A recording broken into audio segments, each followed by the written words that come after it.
কোরআনুল কারীমে আল্লাহ রাব্বুল আলামিন বলেন, ইব্রাহিম আলাইহিস সালাম ৮০ বছর বয়সে আল্লাহর কাছে দোয়া করলেন। কিভাবে দোয়া করলেন? আল্লাহ পাক কোরআনুল কারীমের ভিতরে আয়াত আকারে নাযিল করে দিলেন, রব্বি হাবলি মিনাস সালিহিন ফাবাশশারনাহু বিগুলামিন হালিম ফালাম্মা বালাগা মাআহু السعي قال يا بني إني أرى في المنام أني أذبحك فانظر ماذا ترى قال يا أبت افعل ما تؤمر ستجدني إن شاء الله من الصابرين। ইব্রাহিম আলাইহিস সালাম দুহাত তুলে বললেন, ওগো আল্লাহ, রব্বি হাবলি মিনাস সালিহিন, আমাকে একজন নেককার পুত্র সন্তান দান করুন। আল্লাহ পাক ইব্রাহিম আলাইহিস সালামের দোয়া কবুল করলেন। আল্লাহ রাব্বুল আলামিন ইব্রাহিম আলাইহিস সালামের দোয়া কবুল করে ফাবাশশারনাহু বিগুলামিন হালিম, একজন সন্তানের সুসংবাদ দিলেন ইব্রাহিম আলাইহিস সালামকে। সুবহানাল্লাহ, জোরে বলেন। দোয়া কবুল হয়ে গেল, সুসংবাদ দিলেন, ওগো ইব্রাহিম, তোমাকে একজন পুত্র সন্তান দেওয়া হবে। ইসমাইলকে দান করলেন। ফালাম্মা বালাগা মাআহু السعي قال يا بني إني أرى في المنام أني أذبحك فانظر ماذا ترى। ইসমাইল যখন চলাফেরা করার মতো বয়সে উপনীত হয়, তখন ইব্রাহিম আলাইহিস সালামকে স্বপ্নে দেখানো হলো। ইব্রাহিম আলাইহিস সালাম স্বপ্নে দেখলেন যে আমি আমার পুত্র ইসমাইলকে জবেহ করছি, কুরবানি দিচ্ছি। এই কথাটা শিশুপুত্র ইসমাইলকে ডেকে তার কাছে শেয়ার করলেন। তাফসীরের কিতাবে আসছে, তখন ইব্রাহিম ইসমাইলের বয়স ছিল ৮, ৯ কিংবা ১২ বছর। এই বয়সে যখন উপনীত হয়, তাকে ডেকে ইব্রাহিম আলাইহিস সালাম স্বপ্নের কথাটা শেয়ার করলেন যে আমি স্বপ্নে দেখলাম তোমাকে কুরবানি দিচ্ছি, তোমাকে জবাই করছি। তখন ইসমাইল আলাইহিস সালাম উত্তর দিলেন, সাতাজিদুনি ইনশাআল্লাহ মিনাস সাবিরিন। ওগো আব্বাজান, অবশ্যই আপনি স্বপ্নের মধ্যে যা দেখেছেন তা বাস্তবায়ন করুন, আমাকে ধৈর্যশীলদের মধ্যে আপনি পাবেন। সুবহানাল্লাহ, জোরে বলেন। সম্মানিত উপস্থিতি, সম্মানিত প্রাণ প্রিয় মুসল্লিবৃন্দ, আজকে হচ্ছে জিলহজ মাসের প্রথম জুমা।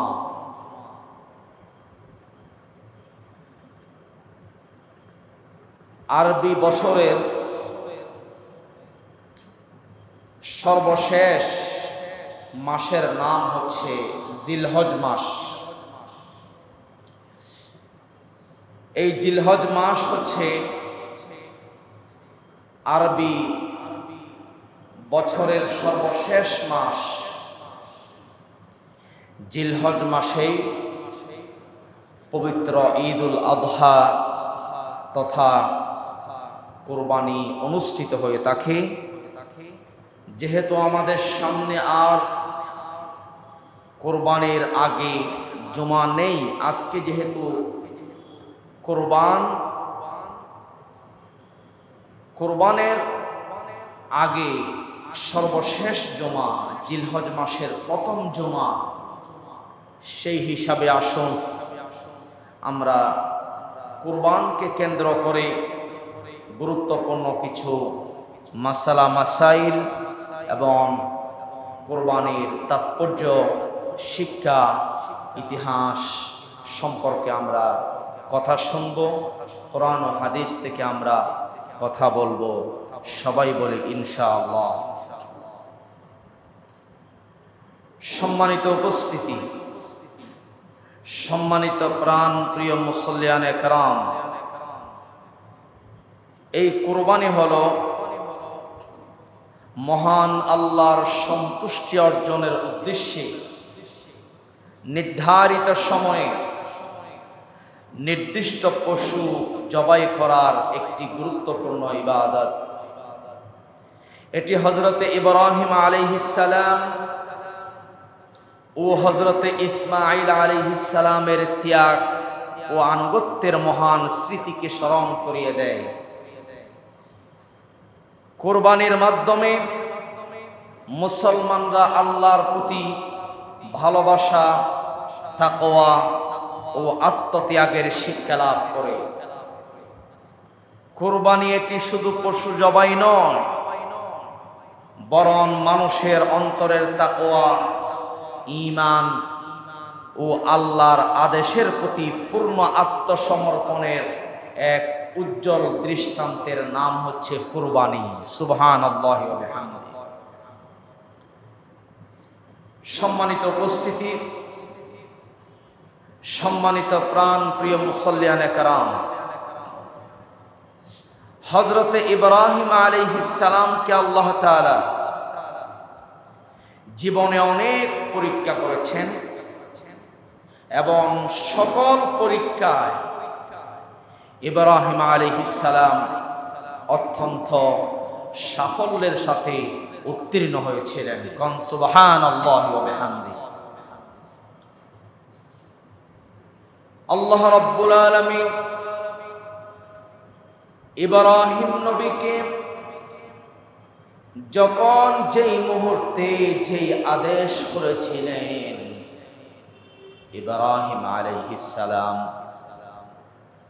তখন আল্লাহ পাকের সেই আদেশ পালন করতে প্রস্তুত হয়ে যেতেন। কোনো প্রকার দ্বিধাদ্বন্দ্ব করতেন না। আল্লাহ পাক যখনই যেই হুকুম করতেন, যেই নির্দেশ প্রদান করতেন, ইব্রাহিম আলাইহিস সালাম তা পালন করার জন্য 100% প্রস্তুত হয়ে যেতেন। মহান রব্বুল আলামিন কোরআনুল কারীমের ভিতরে তুলে ধরলেন, إذ قال له ربه أسلم قال أسلمت لرب العالمين। স্মরণ করো ইব্রাহিমের কথা, যখন আল্লাহ রাব্বুল আলামিন সাইয়্যিদুনা ইব্রাহিম আলাইহিস সালামকে কোনো বিষয়ে অর্ডার করতেন, নির্দেশ প্রদান করতেন, সঙ্গে সঙ্গে আল্লাহর নবী ইব্রাহিম আলাইহিস সালাম আল্লাহ পাকের নির্দেশ পালন করার জন্য প্রস্তুত হয়ে যেতেন। কোন সুবহানাল্লাহ। এই জন্য কবি বলছেন, আজ ভি হো ইব্রাহিম কা, আজ ভি হো ইব্রাহিম কা ईमान पैदा, आगे कर सकती है अंदाज गुलिस्तान। ইব্রাহিম আলাইহিস সালামের মতো যদি ঈমান, ত্যাগ, আত্মত্যাগ, ঈমান মানুষের মধ্যে বিদ্যমান থাকতো, ঈমানের কারণে যেমন নমরুদের অগ্নিকুণ্ডের মাঝখানে আল্লাহ রাব্বুল আলামিন ফুলের বাগান করে দিয়েছিলেন, ঠিক সেইভাবে আজও যদি মানুষের মধ্যে সেই ঈমান, সেই ত্যাগ, আত্মত্যাগ, আল্লাহর প্রতি ভালোবাসা থাকতো, এখনো অগ্নিকুণ্ডের মাঝখানে সেই ফুল বাগিচা আল্লাহ পাক করে দিতে পারেন।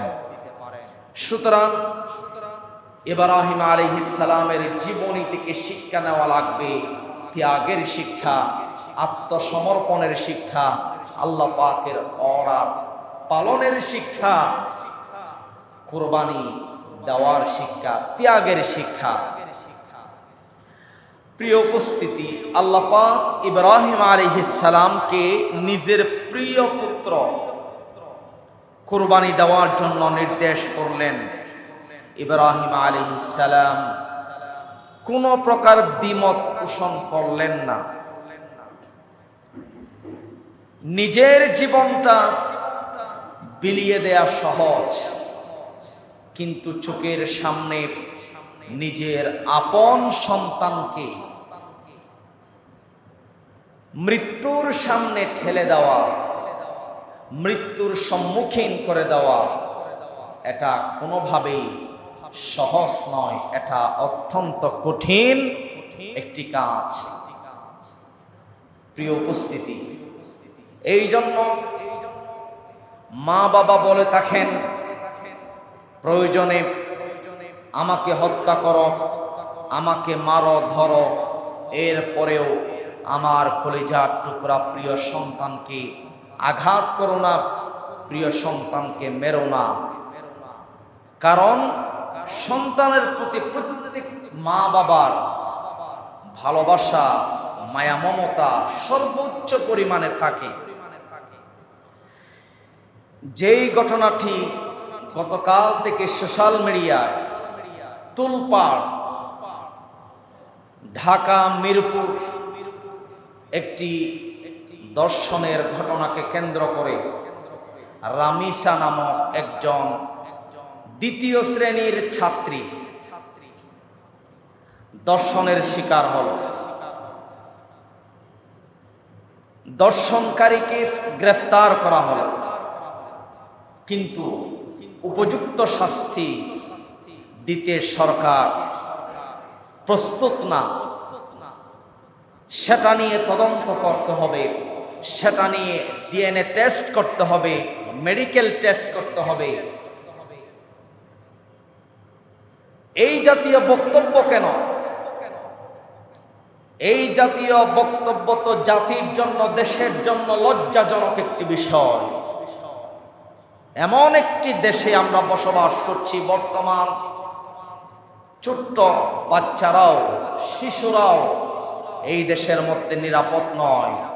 প্রথম শ্রেণীর, দ্বিতীয় শ্রেণীর ছোট্ট ছোট্ট বাচ্চারা দর্শনের শিকার হচ্ছে এবং এক পর্যায়ে তাদেরকে গলা কেটে হত্যা করা হচ্ছে। নাউজুবিল্লাহ জুড়ে বলে।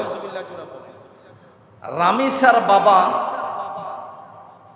সে কান্না ধরে রাখতে পারছেন না এবং এক পর্যায়ে সাংবাদিকরা যখন প্রশ্ন করেছিল যে আপনি বিচার চান কিনা, তখন সে বলছিল আমি কোনো প্রকার বিচার চাই না, কারণ বাংলাদেশের মধ্যে দর্শনকারীর কোনো বিচার আজও পর্যন্ত সরকার দিতে পারে নাই। সুতরাং আমার আশা নেই, আমি আশা ছেড়ে দিয়েছি, সরকার আমার কন্যা রামিসার বিচার করতে পারবে না, দর্শনকারীর বিচার সরকার করতে পারবে না, সুতরাং আমি বিচারের আশা ছেড়ে দিয়েছি। সম্মানিত উপস্থিতি, এই বাংলার জমিনে যদি কোরআনের আইন থাকতো, দর্শনকারীর শাস্তি হলো কোন প্রকার দ্বিমত পোষণ করা ছাড়াই, কোন প্রকার দ্বিধাদ্বন্দ্ব ছাড়াই কোরআনের আইন হচ্ছে দর্শনকারীকে হত্যা করা, দর্শনকারীকে মৃত্যুদণ্ড দেওয়া। ঠিক কিনা জুড়ে বলেন? জনসম্মুখে হত্যা করে দেওয়া, পাথর মেরে মেরে জনসম্মুখে হত্যা করা হচ্ছে কোরআনের আইন, দর্শনকারীর শাস্তি। কোরআনের আইন যদি বাস্তবায়ন থাকতো সমাজে, রাষ্ট্রে, তাহলে আর দর্শনকারী বাংলার জমিনে হতো না। ঠিক কিনা জোরে বলেন? কোরআনের আইন না থাকার কারণে দর্শনকারী বেড়ে যাচ্ছে, বিভিন্ন অপকর্ম, অন্যায়, বিশৃঙ্খলা, বিভিন্ন অপকর্মের সাথে মানুষ লিপ্ত হয়ে যাচ্ছে, কারণ দেশে তো ন্যায় বিচার নাই। যাই হোক প্রিয় ভাইরা আমার, প্রত্যেক সন্তানের প্রতি মা বাবার সর্বোচ্চ আদর ভালোবাসা কম থাকে না বেশি থাকে? অবশ্যই বেশি থাকে। সাইয়্যিদুনা ইব্রাহিম আলাইহিস সালাম ৮০ বছর বয়সে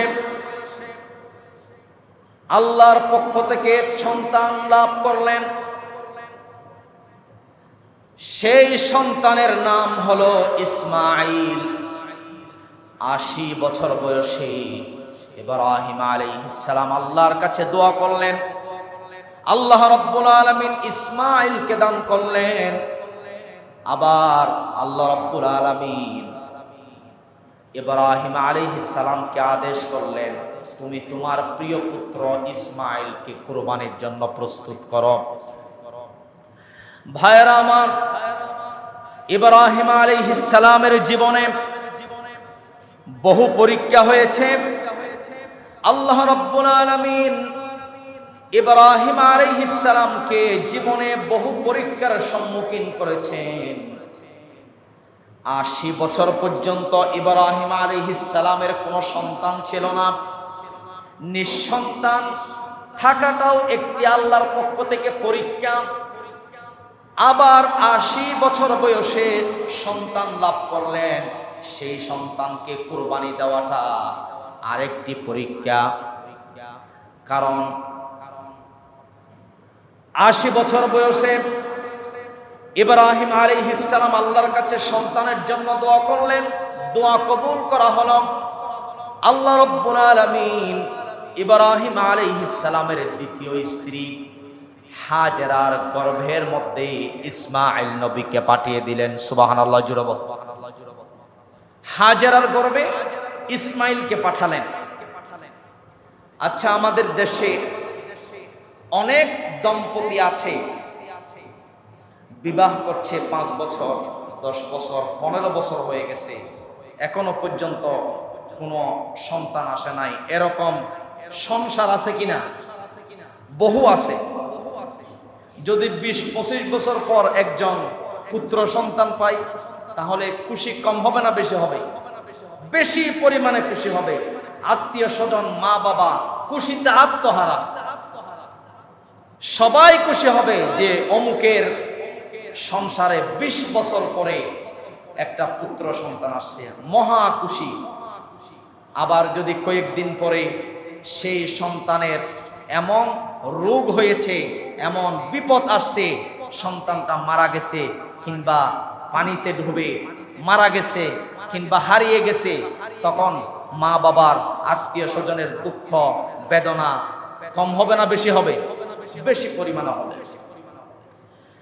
সেম বিষয়টা ছিল ইব্রাহিম আলাইহিস সালামের ক্ষেত্রে। ৮০ বছর পর্যন্ত কোনো সন্তান ছিল না ইব্রাহিম আলাইহিস সালামের। সন্তানের জন্য দোয়া করলেন। ৮০ বছর বয়সে ইব্রাহিম আলাইহিস সালামের দ্বিতীয় স্ত্রী হাজেরার গর্ভের মধ্যে আল্লাহ পাক শিশু পুত্র ইসমাঈলকে দান করেছেন। সুবহানাল্লাহ জোরে বলেন। আবার ইব্রাহিম আলাইহিস সালামের প্রথম স্ত্রীর নাম হচ্ছে সারা। সারার বয়স যখন ৯৯ বছর হয়, তখন ইব্রাহিম আলাইহিস সালামের বয়স ছিল ১২০ বছর।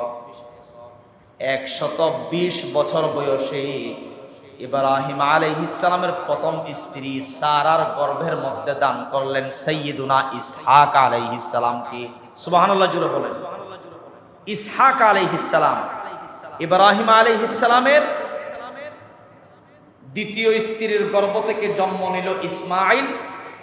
প্রথম স্ত্রী সারা, তার গর্ভ থেকে জন্ম নিল ৯৯ বছর বয়সে সাইয়্যিদুনা ইসহাক আলাইহিস সালাম। পরবর্তীতে নবী হয়েছেন ইসহাক। তো কুরবানির সম্পর্কটা হচ্ছে ইসমাঈলের সাথে, ইসহাকের সাথে নয়। কোরআনুল কারীমে আল্লাহ রাব্বুল আলামিন বলেন, ইব্রাহিম আলাইহিস সালাম ৮০ বছর বয়সে আল্লাহর কাছে দোয়া করলেন। কিভাবে দোয়া করলেন? আল্লাহ পাক কোরআনুল কারীমের ভিতরে আয়াত আকারে নাযিল করে দিলেন, রব্বি হাবলি মিনাস সালিহিন ফাবাশশারনাহু বিগুলামিন হালিম ফালাম্মা বালাগা মাআহুস সা'য়া قال يا بني إني أرى في المنام أني أذبحك فانظر ماذا ترى قال يا أبت افعل ما تؤمر ستجدني إن شاء الله من الصابرين ইব্রাহিম আলাইহিস সালাম দুহাত তুলে বললেন, ওগো আল্লাহ, রব্বি হাবলি মিনাস সালিহিন, আমাকে একজন নেককার পুত্র সন্তান দান করুন। আল্লাহ পাক ইব্রাহিম আলাইহিস সালামের দোয়া কবুল করলেন। আল্লাহ রাব্বুল আলামিন ইব্রাহিম আলাইহিস সালামের দোয়া কবুল করে ফাবাশশারনাহু বিগুলামিন হালিম, একজন সন্তানের সুসংবাদ দিলেন ইব্রাহিম আলাইহিস সালামকে। সুবহানাল্লাহ, জোরে বলেন। দোয়া কবুল হয়ে গেল, সুসংবাদ দিলেন, ওগো ইব্রাহিম, তোমাকে একজন পুত্র সন্তান দেওয়া হবে। ইসমাইলকে দান করলেন। ফালাম্মা বালাগা মাআহুস সা'য়া قال يا بني إني أرى في المنام أني أذبحك فانظر ماذا ترى। ইসমাইল যখন চলাফেরা করার মতো বয়সে উপনীত হয়, তখন ইব্রাহিম আলাইহিস সালামকে স্বপ্নে দেখানো হলো। ইব্রাহিম আলাইহিস সালাম স্বপ্নে দেখলেন যে আমি আমার পুত্র ইসমাইলকে জবেহ করছি, কুরবানি দিচ্ছি। এই কথাটা শিশুপুত্র ইসমাইলকে ডেকে তার কাছে শেয়ার করলেন। তাফসীরের কিতাবে আসছে, তখন ইব্রাহিম ইসমাইলের বয়স ছিল 8, 9 কিংবা 12 বছর। এই বয়সে যখন উপনীত হয়, তাকে ডেকে ইব্রাহিম আলাইহিস সালাম স্বপ্নের কথাটা শেয়ার করলেন যে আমি স্বপ্নে দেখলাম তোমাকে কুরবানি দিচ্ছি, তোমাকে জবাই করছি। তখন ইসমাইল আলাইহিস সালাম উত্তর দিলেন, সাতাজিদুনি ইনশাআল্লাহ মিনাস সাবিরিন। ওগো আব্বাজান, অবশ্যই আপনি স্বপ্নের মধ্যে যা দেখেছেন তা বাস্তবায়ন করুন, আমাকে ধৈর্যশীলদের মধ্যে আপনি পাবেন। সুবহানাল্লাহ, জোরে বলেন। তাফসীরে মাআরিফুল কোরআন অত্যন্ত গ্রহণযোগ্য একটি তাফসীরের কিতাব। এই তাফসীরে মাআরিফুল কোরআনের ভিতরে আসছে, জিলহজ মাসের 8 তারিখ রাতে ইব্রাহিম আলাইহিস সালাম এই স্বপ্ন দেখলেন। আল্লাহ তাআলা বললেন, ওগো ইব্রাহিম, তুমি তোমার প্রিয় বস্তু কুরবানি দাও। সকালে ঘুম থেকে উঠলেন, 70টি উট কুরবানি দিলেন। কয়টি? একেবারে 70টি, একটি দুটি নয়। পরের দিন আবার স্বপ্ন দেখলেন, জিলহজ মাসের 9 তারিখ রাতে কুরবানি দাও, প্রিয় বস্তু। সকালে উঠে আবার 70টি কুরবানি দিলেন। রাতে আবার স্বপ্ন দেখলেন, তোমার প্রিয় বস্তু কুরবানি দাও। ইব্রাহিম আলাইহিস সালাম বুঝতে পারলেন এবার, কারণ নবীদের স্বপ্ন কি কখনো মিথ্যা হয়? আমরা অনেক স্বপ্ন দেখি, আমাদের স্বপ্ন মিথ্যা হয়। আমাদের স্বপ্ন অনেক সময় শয়তান দেখায়, কিংবা দিনের মধ্যে আমরা যা জল্পনা কল্পনা করি, মাথার মধ্যে যেগুলো ঘুরে, ওইগুলো অনেক সময় ঘুমের মধ্যে আমরা দেখি।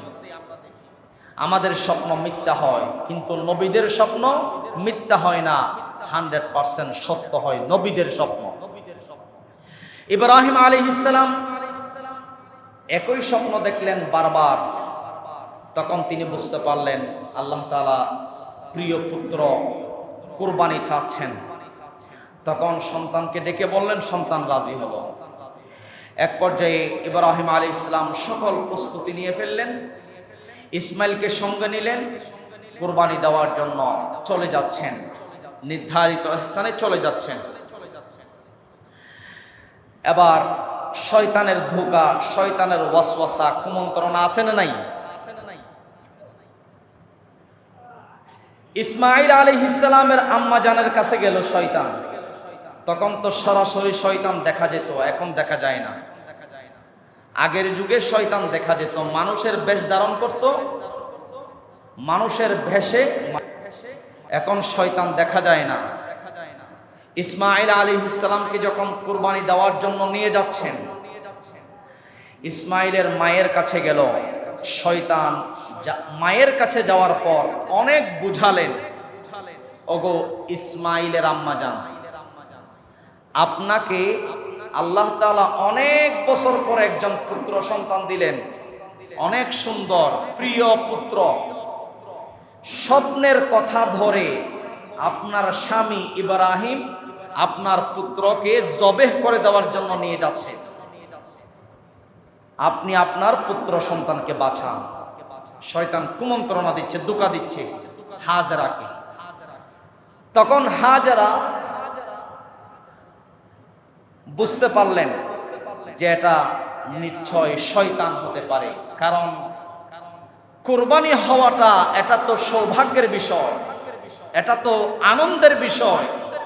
হাজারো সন্তান আছে দেশে, কিন্তু আল্লাহ তাআলা আমার সন্তান দ্বীনের জন্য, আল্লাহর জন্য কুরবানি চাচ্ছেন, এটা তো মহা আনন্দের বিষয়। হাজেরা বললেন, নিশ্চয় তোমার কথা শুনে মনে হচ্ছে তুমি শয়তান, তোমার কথা আমি শুনতে রাজি নই। আল্লাহর জন্য আমার সন্তান ইসমাইল কুরবানি হবে, এটাই আমি চাই, এটাই আমার চূড়ান্ত সিদ্ধান্ত, আমি তোমার কথা শুনতে রাজি নই। সুবহানাল্লাহ জুড়ে বলেন। হাজেরার কাছে কোনো ধরনের পাত্তা পেলেন না। এবার শয়তান চলে গেল ইসমাইলের কাছে। ইসমাইলের বয়স হচ্ছে 8, 9 কিংবা 12 বছর।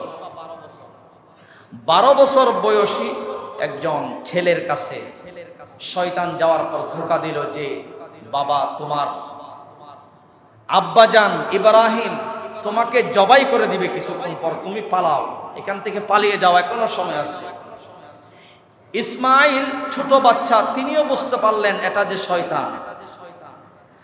সেখানেও শয়তান পাত্তা পেলেন না। এবার ইব্রাহিম আলাইহিস সালামের কাছে আসলেন, এসে বললেন, কেউ কি স্বপ্নের কথা ধরে, স্বপ্নের কথা ভেবে আপন সন্তানকে জবাই করে নাকি? এটা তো বোকামির কাজ। শয়তান বিভিন্ন ধরনের কৌশল দিয়ে বোঝাচ্ছেন যে সন্তানকে কুরবানি দিতে যাওয়ার ক্ষেত্রে বাধা দিতে, যেন না যায়। এবার ইব্রাহিম আলাইহিস সালাম বুঝতে পারলেন সে যে শয়তান, শয়তানের কথা শুনলেন না। এরপরেও বারবার পথ আটকাইয়া দিতে চায়, যেন কুরবানি দেওয়ার জন্য নিয়ে যেতে না পারে। এবার ইব্রাহিম আলাইহিস সালাম শয়তানকে একে একে 7টি কঙ্কর নিক্ষেপ করলেন। কিছু দূর যাওয়ার পর আবার পথ আটকিয়ে দিলেন, আবার 7টি কঙ্কর নিক্ষেপ করলেন। কিছু দূর পর আবার পথ আটকিয়ে দিলেন, আবার 7টি কঙ্কর নিক্ষেপ করলেন। এভাবে করে 3টি জায়গায় ইব্রাহিম আলাইহিস সালামের পথ আটকিয়ে দিলেন। ইব্রাহিম আলাইহিস সালাম বারবার শয়তানকে 7টি কঙ্কর নিক্ষেপ করেন। এই যে 7টি কঙ্কর নিক্ষেপ করে শয়তানকে তাড়িয়ে দিলেন, এই কাজটা আল্লাহ রাব্বুল আলামিনের কাছে অত্যন্ত ভালো লেগে গেছে, পছন্দ লেগে গেছে। আল্লাহ রাব্বুল আলামিন এই কাজটিকে কিয়ামত পর্যন্ত হাজী সাহেবদের জন্য আবশ্যক করে দিয়েছেন। এই জন্য যেই সকল হাজিরা মক্কা মদিনায় যায়, মিনায় যায়, মিনায় যাওয়ার পর হাজিদেরকে শয়তানকে পাথর নিক্ষেপ করতে হয়। এটা হচ্ছে ইব্রাহিম আলাইহিস সালামের একটা স্মৃতি। সুবহানাল্লাহ বলেন। ভাইরা আমার, এবার ইব্রাহিম আলাইহিস সালাম নিজের প্রিয় পুত্র সন্তান ইসমাইল আলাইহিস সালামকে কুরবানি দেওয়ার জন্য মিনায় নিয়ে যায়। সেখানে যাওয়ার পর ইব্রাহিম আলাইহিস সালাম নিজের সন্তানকে কুরবানি দিবেন আল্লাহ পাকের হুকুমে। সব কিছু প্রস্তুত হয়ে গেল। এবার ইব্রাহিম আলাইহিস সালামের পুত্র ইসমাইল বাবাকে চারটি কথা বলতে চায়। কয়টি কথা?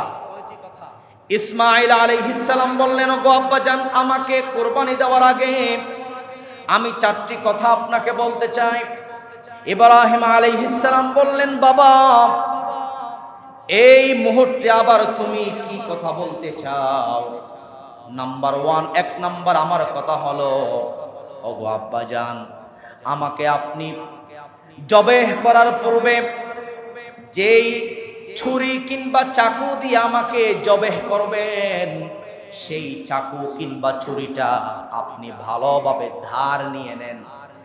আপনি যদি ভালোভাবে ছুরিটা ধার না দেন, তাহলে আমাকে জবেহ করতে আপনার কষ্ট হবে, আমি দ্রুত জবে হয়ে যাব না।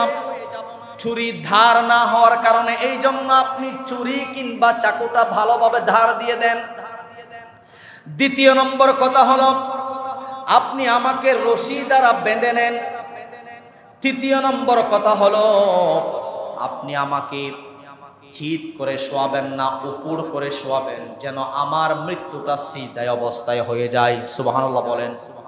আমার 4 নম্বর কথা হলো, আমি যখন জবে হয়ে যাব, আমি যখন আল্লাহর জন্য উৎসর্গ হয়ে যাব, কুরবানি হয়ে যাব, আপনি আমার জামাটা গুছিয়ে আমার মায়ের কাছে দিবেন এবং বলবেন যে আপনার সন্তান ইসমাইল আল্লাহর জন্য সফল হয়ে গেছে, আল্লাহর জন্য কবুল হয়ে গেছে। এই কথাটি আমার আম্মা জানের কাছে পৌঁছিয়ে দিবেন। এই 4 নম্বর কথাটা শুনে ইব্রাহিম আলাইহিস সালাম চোখের পানি আর ধরে রাখতে পারলেন না। ইব্রাহিম আলাইহিস সালাম একটা ডাক দিয়া বললেন, ওগো আল্লাহ, 80 বছর বয়সে আমাকে একজন কলিজার টুকরা পুত্র সন্তান দিলেন, আবার আপনি সেই পুত্র সন্তানটা কুরবানি চাচ্ছেন। এই বলে বলে চোখের পানি ছেড়ে দিচ্ছেন। মূলত এটা ছিল আল্লাহর পক্ষ থেকে ইব্রাহিম আলাইহিস সালামের প্রতি মহা এক পরীক্ষা। অবশেষে ইসমাইলের কথা শুনে ছুরিটাকে ভালোভাবে ধার দিলেন, রশি দিয়ে বাঁধলেন, উপর করে শোয়ালেন। এবার ইব্রাহিম আলাইহিস সালাম ছুরিটা ইসমাইলের গলার মধ্যে রাখলেন, এখনো ছুরিটা চালান নাই। এমত অবস্থায় আল্লাহ রাব্বুল আলামিন কোরআনের আয়াত নাজিল করে দিলেন, ফালাম্মা আসলামা ওয়া তাল্লাহু লিল জাবিন। ইব্রাহিম ও ইসমাইল বাপ বেটা উভয়েই আমার কাছে পূর্ণ আত্মসমর্পণ করলো। আল্লাহু আকবার বলেন। জবাই করার জন্য, শিশু পুত্র ইসমাইলকে কুরবানি দেওয়ার জন্য মাটিতে উপর করে শোয়ালেন, ছুরিটাকে ভালোভাবে ধার দিয়ে নিলেন, ছুরিটাকে গলার মধ্যে বসালেন। আল্লাহ পাক জিব্রাইলকে ডাক দিলেন, ওগো জিব্রাইল, দ্রুত যাও, ইব্রাহিমের ছুরিটাকে ধরে ফেলো। সুবহানাল্লাহ জোরে বলেন। ইব্রাহিমের ছুরিটাকে ধরে ফেলো। ইব্রাহিম আলাইহিস সালাম ছুরি চালাচ্ছেন, ছুরিটা ধরার আগেই লক্ষ্য করলেন জিবরিল যে ছুরি কোনো প্রকার কাজ করছে না, ছুরি কাটা যাচ্ছে না, গলা কোনোভাবেই কাটছে না। এই অবস্থা দেখে জিবরিল আলাইহিস সালাম বলে উঠলেন, সুবহানাল্লাহ, আলহামদুলিল্লাহ, লা ইলাহা ইল্লাল্লাহু ওয়াল্লাহু আকবার। আশ্চর্য হয়ে এই বাক্যগুলি পাঠ করলেন। ইব্রাহিম আলাইহিস সালাম ছুরিকে জিজ্ঞাসা করলেন, ওগো ছুরি, তোমাকে এত মজবুত ভাবে আমি ধার দিয়ে নিলাম, এরপরেও কেন তুমি আমার পুত্র ইসমাইলের গলাটা কাটছ না? আল্লাহ রাব্বুল আলামিন সঙ্গে সঙ্গে ছুরির জবান খুলে দিলেন।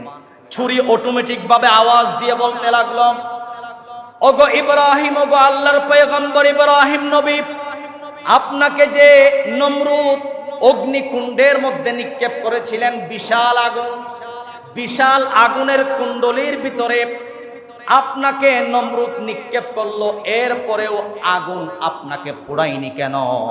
আগুনের প্রতি আল্লাহ পাকের হুকুম ছিল। তখন ছুরি জবাব দিল, ওগো ইব্রাহিম নবী, আপনাকে যেমন আগুনে পোড়াইনি, আমি ছুরির প্রতিও আল্লাহ পাক আদেশ দিলেন আমি যেন আপনার পুত্র ইসমাইলের একটা পশমও কাটা না যায়। আল্লাহু আকবার বলেন। এবার ইব্রাহিম আলাইহিস সালাম সঙ্গে সঙ্গে একটু মেজাজি হলেন, একটু রাগান্বিত হলেন। এত কষ্ট করে ছুরি ধারালাম, এরপরেও কেন গলা কাটা যাচ্ছে না? একটু মেজাজি হয়ে ছুরিটাকে দূরে নিক্ষেপ করলেন। তাফসীরের কিতাবে আসছে ওই ছুরিটা গিয়ে পড়ে একটি পাথরের উপর। ছুরিটা এত পরিমাণে ধার ছিল, একটি পাথর 7টি টুকরা হয়ে গেল। আল্লাহু আকবার বলেন। কিন্তু সেই ছুরি ইসমাইলের গলা কাটছে না। কার হুকুমে? আল্লাহর হুকুমে। আল্লাহ রাব্বুল আলামিন জিবরিল আলাইহিস সালামকে ডাক দিলেন, ওগো আমার জিবরিল, যাও যাও জান্নাতে যাও। জান্নাতে যাওয়ার পর একটি জান্নাত থেকে দুম্বা নিয়ে আসো। ওই দুম্বাটি ইসমাইলের স্থানে বসিয়ে দাও। এবার ইসমাইলের স্থানে বসিয়ে দেওয়া হলো। ইসমাইলের স্থানে বসিয়ে দেওয়ার পর জিবরিল আলাইহিস সালাম লক্ষ্য করলেন ইব্রাহিম আলাইহিস সালাম এবার ছুরি চালালেন। ছুরি চালানো দেখে ইব্রাহিম আলাইহিস সালাম লক্ষ্য করলেন যে এবার সত্যি সত্যি গলা কাটা গেল। তখন নিচের দিকে তাকিয়ে দেখলেন সেটি শিশুপুত্র ইসমাইল নয়, সেটি হচ্ছে জান্নাতি একটি দুম্বা। সুবহানাল্লাহ বলেন। ইসমাইলের জায়গায় আল্লাহ তাআলা জান্নাতি দুম্বা পাঠিয়ে দিলেন। এখানে তাফসীরের কিতাবে আসছে এই যে আমরা তাকবীরে তাশরিক পাঠ করি, এটা কোথায় থেকে আসলো?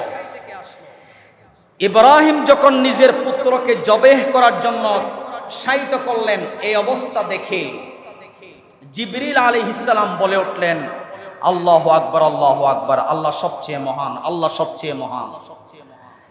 এরপরে ইব্রাহিম আলাইহিস সালাম যখন দেখলেন নিজের পুত্রের পরিবর্তে একটি দুম্বা জবেহ হলো, এই অবস্থা দেখে ইব্রাহিম আলাইহিস সালাম বলে উঠলেন, আল্লাহু আকবার,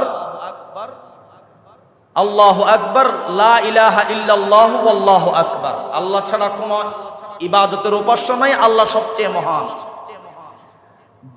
দুব্বাটি জবে হয়ে যাওয়ার পর বাপ বেটা তাদের এই দৃশ্য দেখে প্রথমে তো জিবরিল অবাক হয়ে আল্লাহু আকবার, আল্লাহু আকবার বললেন, লা ইলাহা ইল্লাল্লাহু আল্লাহু আকবার বললেন ইব্রাহিম আলাইহিস সালাম। শেষে ইসমাঈল আলাইহিস সালাম নিজের স্থানে দুম্বা জবে হওয়া দেখে শুকরিয়াতান বলে উঠলেন, আল্লাহু আকবার ওয়ালিল্লাহিল হামদ। মূলত এই তাকবীরে তাশরিক একজন ফেরেশতা এবং 2 জন নবীর মুখের বাণী, পবিত্র বাণী। তো সেখান থেকেই তাকবীরে তাশরিক পাঠ করাটা ওয়াজিব করে দেন আল্লাহ তাআলা।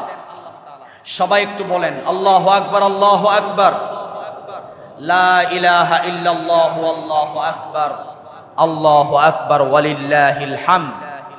জিলহজ মাসের 9 তারিখ ফজরের পর থেকে 13 তারিখ আসর পর্যন্ত প্রত্যেক পুরুষদের জন্য ওয়াজিব হচ্ছে ফরজ নামাজের পরে উচ্চ স্বরে একবার পাঠ করা, আর মহিলারা নিজ বাড়িতে নামাজ পড়ার পরে তারা সেখানে এই তাকবীরে তাশরিক পাঠ করবে। এটি তাদের জন্য আবশ্যক। প্রত্যেক পুরুষ এবং নারী সবার জন্য আবশ্যক এই তাকবীরে তাশরিক পাঠ করা। মোট 5 দিন এই তাকবীরে তাশরিক পাঠ করতে হয় প্রত্যেক ফরজ নামাজের পরে উচ্চ স্বরে। এই আমলটা সবাইকে করতে হবে। সম্মানিত উপস্থিতি, তখন থেকেই তাকবীরে তাশরিকের বিধান আসছে।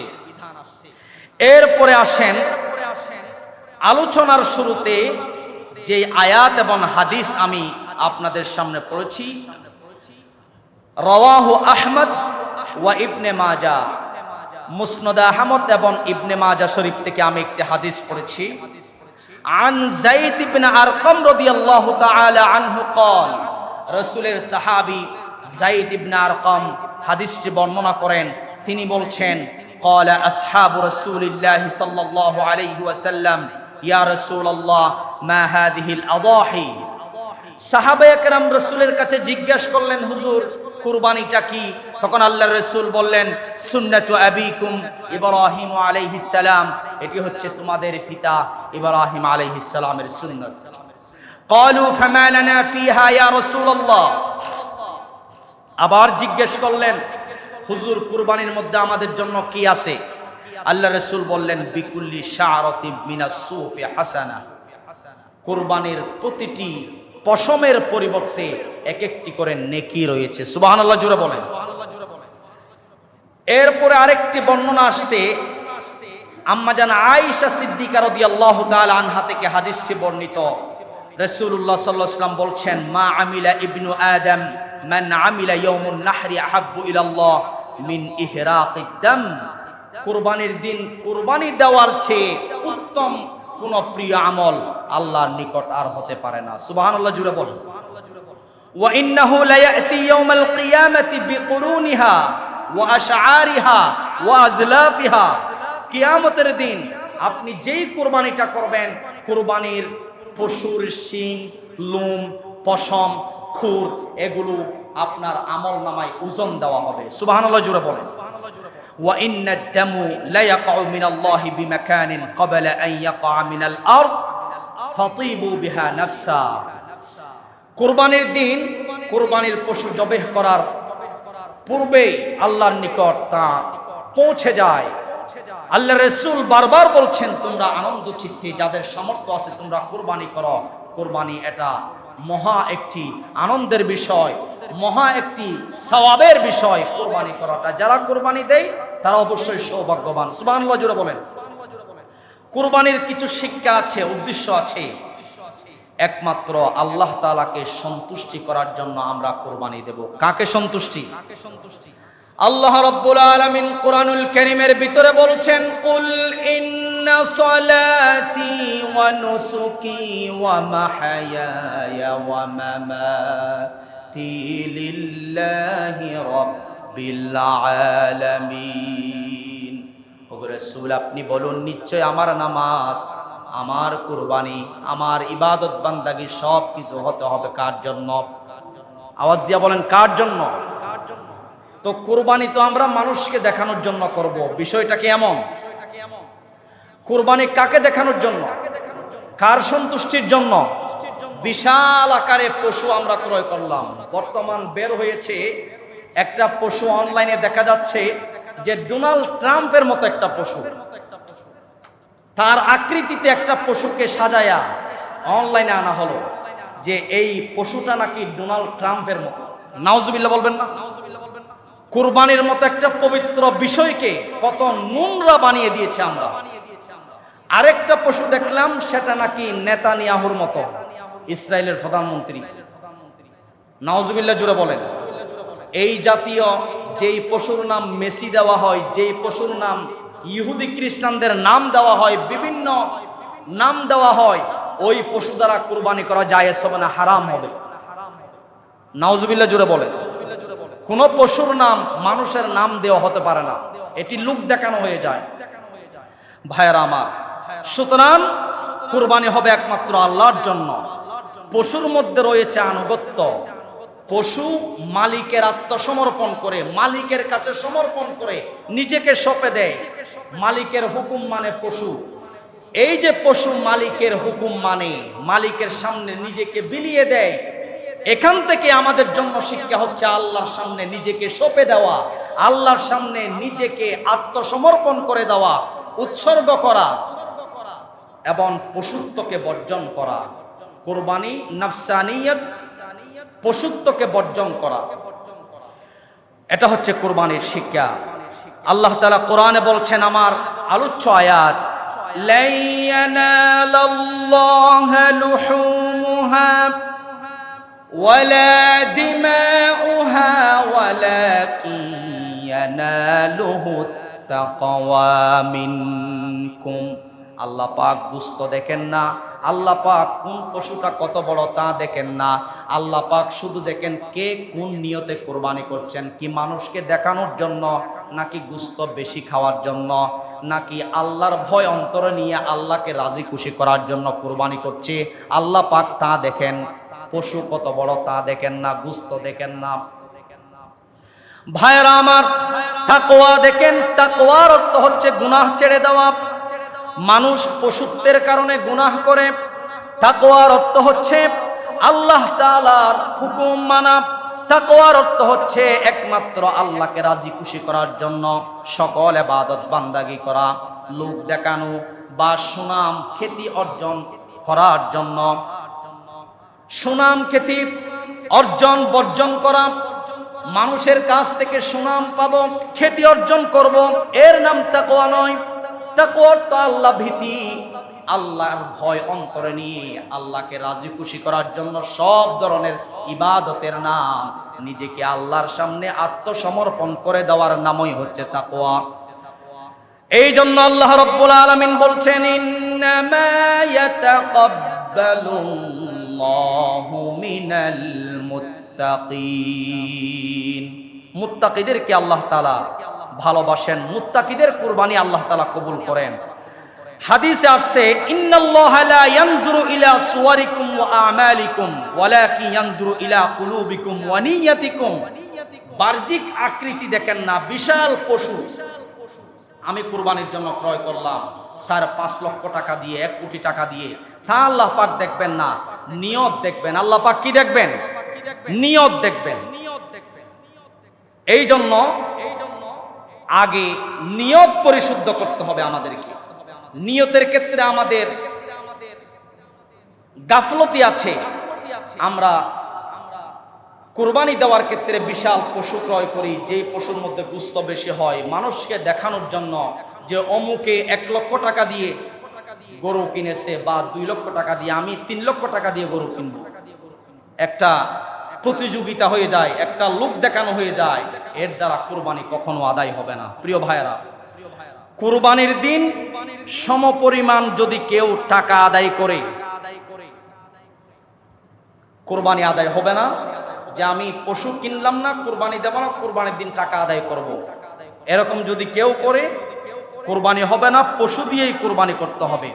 উট, গরু, ছাগল, ভেড়া, দুম্বা, বয়সের ক্ষেত্রে উট, গরু, মহিষ, এগুলো হচ্ছে 2 বছর। এরপরে ছাগল, ভেড়া, দুম্বা এগুলো হচ্ছে 6 মাস। ছাগল 1 বছর, ভেড়া এবং দুম্বা হচ্ছে 6 মাস। এর কম হলে কুরবানি হবে না। আর কুরবানি করার জন্য সবাই নিয়ত করেন, এখনো সময় আছে, সর্বোচ্চ চেষ্টা করেন। কারণ ওয়া ইন্নাহু লা ইয়াতি ইয়াউমাল কিয়ামাতি বিকুরুনিহা ওয়া আশআরিহা ওয়া আজলাফিহা। কুরবানির পশুর শিং, লোম, খুর, পশম সবগুলো কিয়ামতের দিন আপনার ওজনের মধ্যে, আপনার মিজানের পাল্লায় ওজন করা হবে। সুবহানাল্লাহ জোরে বলেন। এজন্য সবাই চেষ্টা করেন, করতে না পারলেও আল্লাহ তাআলা নিয়তের সওয়াব দিবেন। আর যারা সামর্থ্য থাকা সত্ত্বেও কুরবানি করবে না, ইবনে মাজার একটি বর্ণনা আসছে, মাল্লাহু সাআতান ওয়া লাম ইউদহ ফালা ইয়াকরাবান্না মুসাল্লানা। তারা যেন ঈদগাহে ঈদের নামাজ পড়তে না আসে। এরপর আরেকটি বিষয়, কুরবানির পশু মোটা তাজা সুন্দর হওয়া মুস্তাহাব। মোটা তাজা সুন্দর হওয়া মুস্তাহাব। অন্ধ, কানা, খোড়া, দুর্বল, যেই পশুটা জবেহের স্থানে হেঁটে হেঁটে যেতে না পারে, এরকম পশু দ্বারা কুরবানি করা জায়েজ হবে না। যেই পশুর দাঁত নেই বা অর্ধেক দাঁত পড়ে গেছে, অনেকেই মনে করেন, অনেকেই করতে দেখা যায় যে এই পশুটার অর্ধেক দাঁত নাই, পশুটার রেটে দামের ক্ষেত্রে কম আছে। এই জন্য আমি কি করলাম, ওই পশুটা একা নিয়ে একা কুরবানি দেওয়ার জন্য, যে আমি একটাই নিজেই কুরবানি দিলাম, এই নামটা পাওয়ার জন্য কম দামের পশু ক্রয় করে, অথচ সেই পশুর মধ্যে দোষ আছে, যেই দোষগুলোর কারণে কুরবানি হবে না, সেই মশলা কিন্তু সে জানে না। ওই কম দামে পেলাম, এই জন্য নিয়ে ফেললাম। পশুর দাঁত নাই, অর্ধেক বেশি দাঁত পড়ে গেছে, বা হিজরা, লেজ 3 ভাগের 2 ভাগ নাই, কান 3 ভাগের 2 ভাগ কেটে গেছে, বা অন্য কোনো অঙ্গ প্রত্যঙ্গ যদি 3 ভাগের 2 ভাগ বেশিরভাগ না থাকে সেই পশু দ্বারা কোরবানি হবে না। বিভিন্ন মাসআলা, বিভিন্ন জিজ্ঞাসা এসে থাকে প্রায় সময়। কয়েকটি মাসআলা বলেই শেষ করব। কোরবানির সাথে আকিকা দেওয়ার বিষয়ে অনেকে প্রশ্ন করেন। এখানে সংক্ষেপে বলতে চাই, কোরবানির সাথে আকিকা দেওয়া যায়, তবে না দেওয়াই উত্তম। দেওয়া যায়, দিলে কোনো সমস্যা নাই। ইমাম আবু হানিফার মতো কোরবানির সাথে আকিকা দেওয়া যায়, তবে অন্যান্য ইমামরা, মুহাদ্দিসরা বলেছেন, ফুকাহায়ে কেরাম বলেছেন না দেওয়াই উত্তম। কারণ দুইটা আলাদা ইবাদত। আকিকা আলাদা ইবাদত, কুরবানি আলাদা ইবাদত। কুরবানি ওয়াজিব, আকিকা হচ্ছে সুন্নত বা মুস্তাহাব। তো সুন্নত বা মুস্তাহাব আর কুরবানি ওয়াজিব দুইটা বিষয় একত্রিত হতে পারে না, সুন্দর দেখায় না।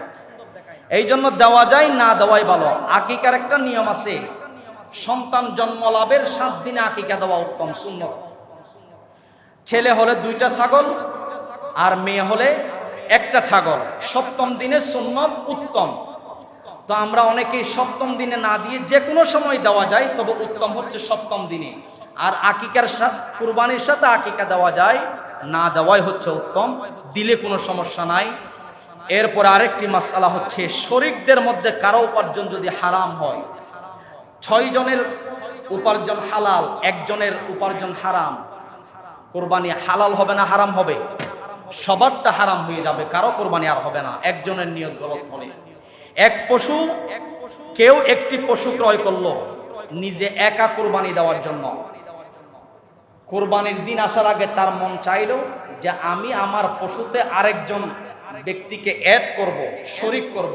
সেক্ষেত্রে অবশ্যই আপনি আপনার পশু কিংবা মহিষে আপনি আরেকজনকে, 1 জন হোক 2 জন হোক, আপনি শরীক করতে পারেন। মৃত ব্যক্তির পক্ষ থেকে কুরবানি দেওয়ার ক্ষেত্রে একটি প্রশ্ন এসে থাকে প্রায় সময়। আলী রাদিয়াল্লাহু তাআলা আনহুর একটি হাদিস আছে এক্ষেত্রে। আলী রাদিয়াল্লাহু তাআলা আনহু প্রতি বছর 2টা পশু কুরবানি দিয়ে, একটা রাসূলের পক্ষ থেকে আর একটা তার পরিবারের পক্ষ থেকে। সুতরাং এখান থেকে মুহাদ্দিসিনরা বলেছেন যে মৃত ব্যক্তির পক্ষ থেকেও কুরবানি আপনি দিতে পারবেন, এটা অত্যন্ত সওয়াবের কাজ। আবার অনেকেই লোন করে, ঋণ করে কুরবানি দিতে চায়, এই ব্যাপারে প্রশ্ন করেন। অবশ্যই আপনি লোন করে, ঋণ নিয়ে কুরবানি করতে পারবেন, যদি লোন যেগুলো নিয়েছেন সেগুলো পরবর্তীতে সঠিক সময়ে দিয়ে দেওয়ার মতো সেই সামর্থ্য আপনার থাকে, সেই সৎ নিয়ত আপনার যদি থাকে, তাহলে লোন নিয়ে, ঋণ করে আপনি কুরবানি দিতে পারবেন। আরেকটা বিষয় হচ্ছে মান্নতের কুরবানি। অনেকেই মান্নত করে থাকেন যে আমি আমার অমুক কাজটা সফল হলে আমি এবছর 1 ভাগ কুরবানি দেব, এরকম অনেকেই মানত করে।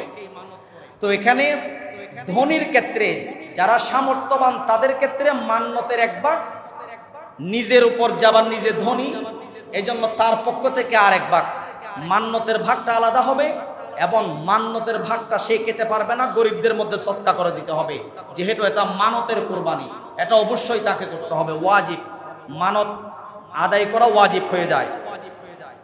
আরেকটি প্রশ্ন হচ্ছে, এক পশুতে 7 জন শরীক হতে পারে, আমরা সবাই জানি।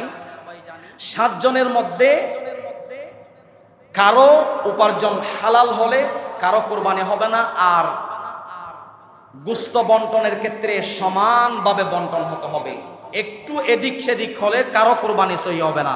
খুব সতর্কতার সাথে গোশত বন্টন করতে হবে। আরেকটি মাসআলা, যৌথ ফ্যামিলি, এটা অনেকেই মাসআলা না জানার কারণে ভুল করে থাকি। যেমন আপনার বাড়িতে 5 ভাই আপনারা আছেন, আপনার বাবাও আছে, আপনার বাবাও মাশাআল্লাহ টাকা পয়সা উপার্জন করে এখনো। আপনারা 5 ভাই, কেউ কুয়েতে থাকেন, কেউ আমেরিকা প্রবাসী, কারো দোকান আছে, সবার নেশাব পরিমাণ সম্পদ আছে, একই ডেক্সি থেকে ভাত খাই সবাই, যৌথ পরিবার।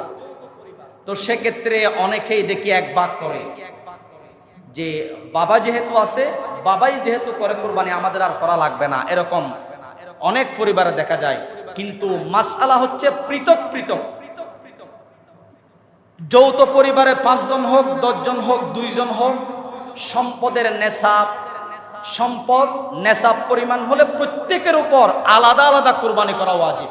এক পরিবারে 5 জন থাকলে 5 জন যদি নেশাব পরিমাণ সম্পদের মালিক হয় 5 জনের উপর কুরবানি ওয়াজিব। শুধু বাবা আদায় করলে আপনাদের কুরবানি আদায় হবে না। নিজের কুরবানি না দিয়ে মা বাবার পক্ষ থেকে অনেকে কুরবানি দিয়ে থাকেন। এক্ষেত্রে আমি বলতে চাই, অনেকে বলে থাকেন আমার মা বাবার নামে দেন হুজুর। কারো নামে তো কুরবানি হয় না, কুরবানি হয় কার নামে? আল্লাহর নামে। পক্ষ থেকে হবে যে আমার মা বাবার পক্ষ থেকে। তো আপনার সামর্থ্য আছে, আপনার উপর কুরবানি ওয়াজিব হয়েছে, আপনি যদি মা বাবার পক্ষ থেকে কুরবানি আদায় করেন, মা বাবার পক্ষ থেকে আদায় হবে, আপনার উপর ওয়াজিব কুরবানিটা থেকে যাবে। এই জন্য মা বাবা যদি জীবিত থাকে, মা বাবার পক্ষ থেকে যদি আপনি কুরবানি দিতে চান একটি ভাগ, তাদের পক্ষ থেকে একটি ভাগ, কিতাবের মধ্যে আসছে লা তুআদ্দুন্নাল হুকুক ইলা আহলিহা ইয়াউমাল কিয়ামাহ। কারো হক আপনার উপর যদি থেকে যায়, সেই হকের কারণে কিয়ামতের দিন আপনি মাপ পাবেন না। সুতরাং পশুর বাজারে পশুর মালিকের কাছ থেকে যদি আপনার কুরবানির পশু পছন্দ হয়, তাহলে বাজার যারা ডাক দেন, ইজারাদার যারা হাসিল তুলে, তাদেরকে ওই হাসিলের টাকাগুলো পৌঁছে দিতে হবে। এগুলো তাদের হক। এগুলো পৌঁছে না দিয়ে যদি আপনি কুরবানি দেন, আপনার কুরবানি সহি হবে না, শুদ্ধ হবে না। আল্লাহ তাআলা আমাদের সবাইকে এই বিষয়গুলো আমল করার তৌফিক দান করুক। আমরা সকলে আওয়াজ দিয়ে বলি আল্লাহুম্মা আমিন।